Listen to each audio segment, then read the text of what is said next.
కామారెడ్డి జిల్లా బీర్కూర్ మండల కేంద్రంలో మటన్ మార్కెట్లో కూలిన మటన్ విక్రయిస్తుండగా గ్రామస్తులు పట్టుకుని నిలదీశారు. మటన్ విక్రయదారుడు పొరపాటున జరిగిందని చెప్పినా వినకుండా గ్రామస్తులు మీడియాను ఆశ్రయించారు.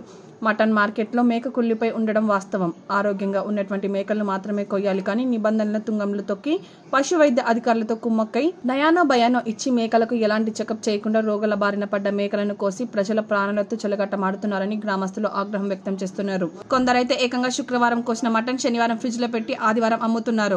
ఇదేమిటని అడుగుతుంటే కొంటే కొనండి లేకపోతే పోండి, మిగిలిన మటన్ ఏం చేసుకోవాలని మాకు గిట్టుబాటు కావడం లేదని నిర్మోహమాటంగానే చెప్తున్నారు.